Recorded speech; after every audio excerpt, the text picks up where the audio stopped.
시청자 여러분 안녕하십니까? 현상에 대한 분석을 통해 문제의 본질을 파악하고자 노력하는 김로벨TV입니다. 오늘 방송을 시작하겠습니다. 지난 정부에서 정말 무수히 많은 조작된 통계가 발표됐습니다. 그 중에서 최근에 주택가격 통계를 조작해서 발표했다는 사실이 감사원 감사 결과 밝혀졌습니다. 여러분, 통계 조작, 그 중에서도 기초 통계 조작은 정말 심각한 범죄입니다.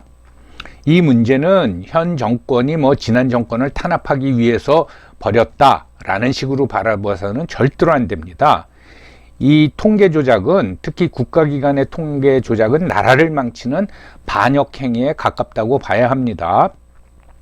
그 과정에서 주택가격 통계를 담당한 한국부동산원 직원이 통계가 조작되고 왜곡되었다는 사실을 청와대에 올리는 보고서에 첨언식으로 계속 지적하였다는 사실이 밝혀졌습니다. 그래서 그 직원이 일부 언론으로부터 무슨 진정한 공직자라는 평가를 받고 있는데, 아무튼 이번 영상에서 통계 조작 사건에 대해서 한번 살펴보기로 하겠습니다.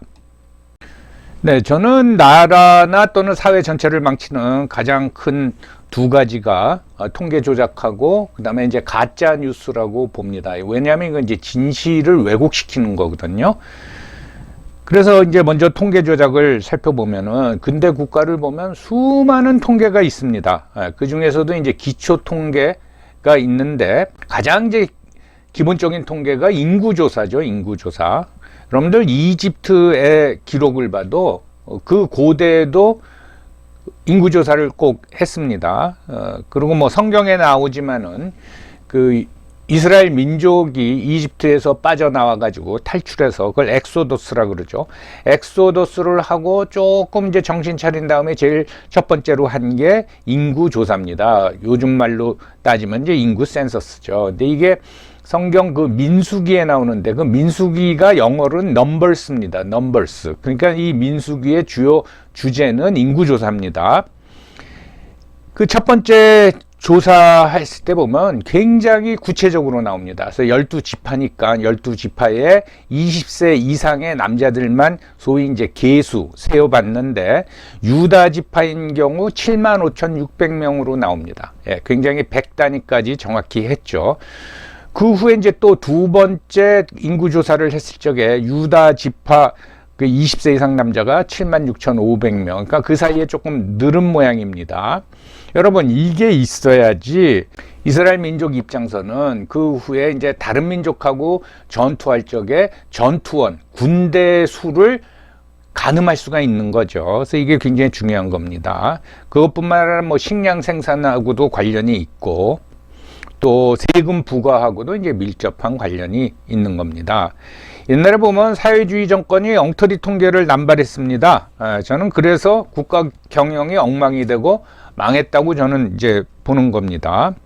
그리고 최근에도 중국 통계에 대한 불신이 있잖아요. 그렇게 잘 나가던 나라가 왜 하루아침에 또는 몇 달 사이에 그렇게 망가지는가. 이게 엉터리 통계에 기반을 둬서 국가 경영을 했기 때문에 그런 현상이 나타난다고 저는 봅니다. 여러분, 북한은 자기네 인구의 정확한 숫자도 파악 못하고 있습니다. 이거 정말 큰일입니다. 또 하나 말씀드리면은 이제 조선이 왜 망했냐. 조선 후기서부터, 이 후기라 그러면은 병자호란 이후, 그러니까 17세기 중반서부터라고 보면 되겠습니다.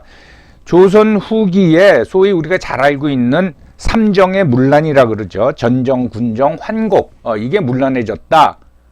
그러니까 이걸 제대로 걷지도 못하고, 그러니까 무슨 세수가 제대로 확보되는 것도 아니고 재정도 엉망이 돼버리는 거죠. 그래서 망했다고 그러는데, 조선 초기에 그 경국 대전을 보면은 모든 전지, 그러니까 논하고 밭을 합친 거죠. 그 당시는 농업사회니까 그 토지가 굉장히 생산에 이제 기반이 되니까 중요하지 않습니까? 그래서 경국대전에 뭐라 그랬냐면은 모든 전지는 20년마다 측정을 하고 어떤 비옥도나 수확량에 따라 가지고 6등급으로 구분한다고 했습니다.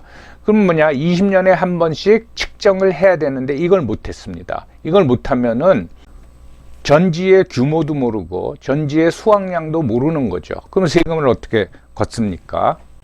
그래서 경국 대전에 따르면은 양전이라 그러죠. 20년에 한 번씩 전지를 측량하고 양안을 만들어라. 그 결과에 따라서 토지대장을 만들라라는 얘기입니다. 그런데 조선 후기서부터는 양전도 안 했고 따라서 양안도 없었습니다. 그리고 세금을 거둔 거예요. 그러니까 뭐 난리가 난 거죠.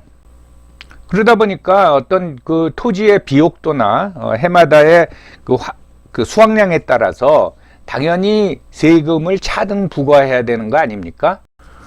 근데 이 토지 조사를 못하니까 뭐 흉년이 들든 풍년이 들건 관계없이 모든 토지에 대해서 거의 일률적으로 세금을 부과를 했죠. 그러니 농민들이 불만이 안 터져 나올 수가 없는 거죠. 다시 말씀드리지만 정확한 논밭 규모와 수확량에 대한 통계 없이 나라를 운영했으니까 한마디로 말아가지고 이제 개판이 되고 중간에서 지방 관리들은 세금 떼어먹고 그렇게 된 거죠. 그래서 조선이 전 쇠락했다고 봅니다. 여러분들 우리가 이제 교육을 받으면서 일본이 우리나라를 합병하고 가장 먼저 시행한 일 중에 하나가 토지조사 사업이다. 뭐 이걸 두고 우리나라 토지를 뺏으려고 그랬다. 뭐 그렇지 않다. 그런 논란이 많은데 그걸 떠나가지고 그걸 왜 했겠습니까?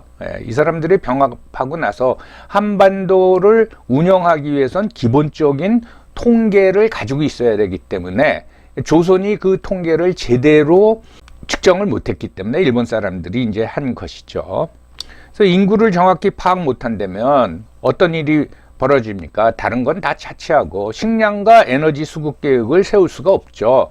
그렇게 될 경우에는 잘못하면 국민들이 굶어 죽거나 아니면 겨울에 에너지가 없어서 얼어 죽게 되는 거죠. 그게 이제 북한에서 발생한 일이라 뭐 저는 그렇게 이제 지적을 하는 겁니다. 하나만 참고적으로 더 말씀을 드리면 예전에는 그 경제기획원하고 재무부가 분리가 돼 있었죠. 지금은 이제 합쳐졌는데 해서 기재부라 그러나요? 예, 그런데 경제기획원이 기본적인 경제계획을 세우고 그 수장이 부총리급이었습니다. 그리고 재무부는 장관급이었죠. 그런데 재무부가 더 셌어요. 예, 왜냐하면은 경제기획원이 경제기획과 재정운영하고 관련된 계획을 세우려면 재무부가 가지고 있는 통계를 가져다 써야 됩니다. 예. 그렇기 때문에 어떻게 보면 그 관계에서 묘한 재무부가 갑의 위치에 있었던 겁니다. 통계가 그렇게 이제 중요하다라는 거죠. 그다음에 이제 가짜 뉴스를 말씀드리면요, 뭐 말씀드린 대로 이게 현실을 왜곡시키는 거거든요. 그러니까 우리가 진실이 뭔지를 알 수가 없는 거죠. 그래서 옛날에 한참 유행할 적에 어느 종방의 뉴스 진행자가 뭐 팩트 체크라고 했는데 그 자체가 순 구라였죠. 예, 이 진실을 왜곡하고 감추면은 이건 우리가 세상이 어떻게 돌아가는지를 우리가 정확히 알 수가 없습니다. 그럼 우리의 판단이 흐려진다라는 거죠. 근데 우리나라 메이저 언론들이 언제부턴가 이 짓을 하고 있는 거예요. 그리고 오히려 가짜 뉴스를 확산을 시키는 걸 하고 있는 겁니다. 정말 이거 큰일이죠. 이 미국도 마찬가지입니다. 그 대표적인 매체가 우리나라 사람들이 좋아하는 CNN인데 최근에 급속히 몰락하고 있습니다. 그동안 너무 많은, 제가 보기에는 CNN이 그렇게 왜곡 보도를 하기 시작한 게 한 10년이 조금 넘은 것 같습니다. 그 오바마가 집권하고 나서부터 그게 이제 심해졌는데 미국 인구가 3억 3천만 명인데 최근에 시청률 조사를 해보면은 CNN 최저 시청자 수가 27만 명입니다. 이걸 우리나라 인구랑 비교해 보면은 4만 명 내지 5만 명밖에 안 봤다라는 얘기예요. 그러니까 우리나라 웬만한 먹방 유튜버 방송보다도 시청자가 적다라는 거죠. 근데 직원은 4천 명이에요. 예.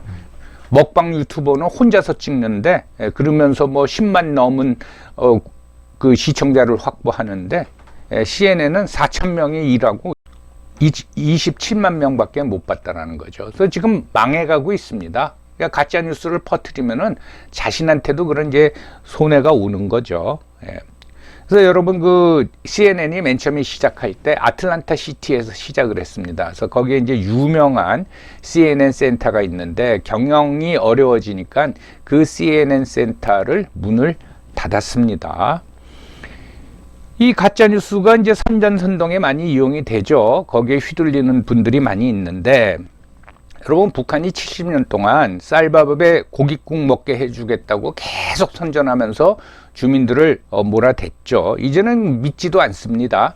한 10년 전에 이제 탈북을 해서 남쪽으로 귀순한 인민군 병사가 있는데, 그 사람이 이제 뭐라 그러냐면 10대 후반에 군대에 들어갔을 적에 자기는 그 김정일이가 말한 2012년에 강성대국이 될 거라는 거를 철석까지 믿고 있었다고 합니다. 그러면 이제 고생이 끝나겠구나. 근데 2012년이 됐는데 아무 일도 없고, 오히려 그 전해서부터 강성대국이라는 말을 쓰지 않고 강성국가라는 말로 싹 바꾸더래요. 그래서 이놈들한테 속았구나 해가지고 DMZ를 넘어가지고 우리나라로 이제 귀순을 했습니다. 그래서 지금은 뭐 대학 졸업하고 뭐 만족스럽게 살고 있습니다. 그래서 말씀드린 대로 사실을 왜곡한 국가나 조직, 즉 통계를 조작하거나 가짜뉴스를 퍼뜨린 국가나 조직, 그리고 인생도 망할 수밖에 없는 거죠. 자, 최근에 부각이 된 국가통계 조작 사건, 그 중에서도 주택가격 조작 사건에 대해서 한번 살펴보도록 하겠습니다.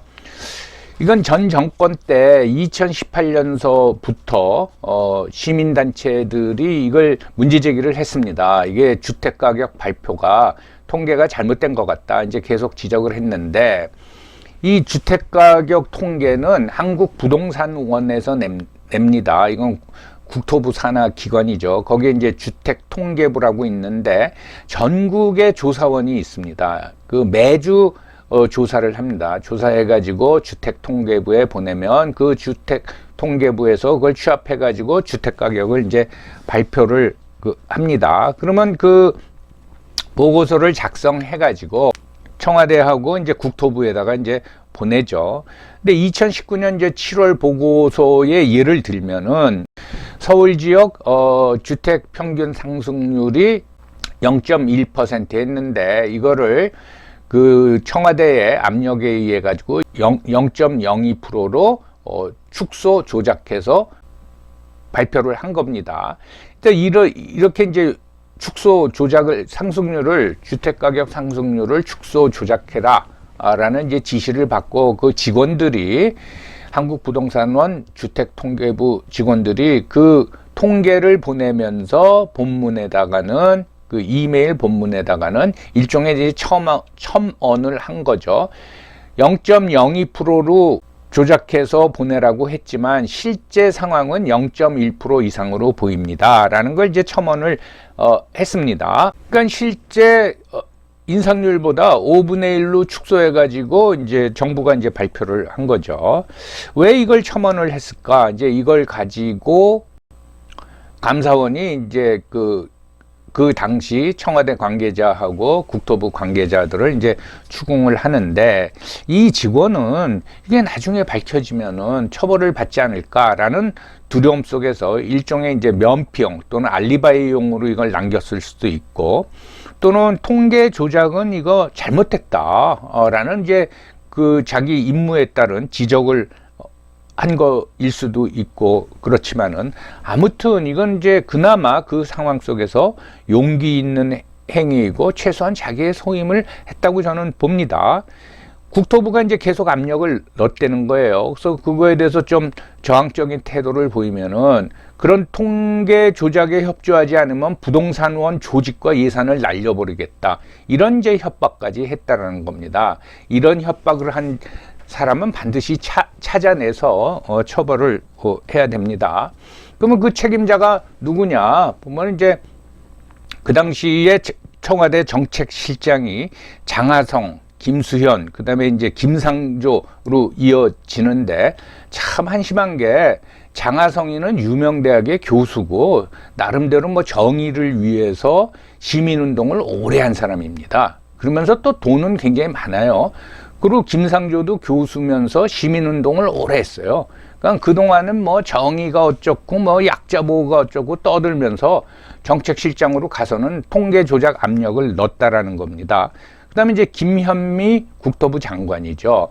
김현미는 어떤 그 주택 정책은 물론이고 그 국토 교통에 대해서 전문성이 거의 없다고 봐야 됩니다. 물론 뭐 저는 그 장관이 건전한 상식 가지고 여러 의견을 취합해 가지고 의사결정을 내리면 된다고 생각하지만은 이게 완전히 이제 운동권 출신 깡통이죠. 그러니까 무조건 주택가 모르면 정권 지지율 떨어진다고 조작하라고 압력을 넣은 거죠.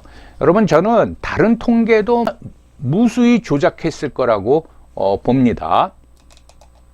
그런데 아직 이제 밝혀지지 않고 있죠. 뭐 좀 시간이 지나면은 그 통계 작성에 관여했던 공무원들이 뭐 이제 양심 선언을 할지도 모릅니다. 아무튼 면피용으로 그런 지적을 했건 또는 통계 조작 자체가 잘못된 것이다 라고 생각을 해서 지적을 했건 한국부동산원 주택통계부 그 직원은 굉장히 용기 있는 일을 했고 최소한의 소임을 했다고 봅니다.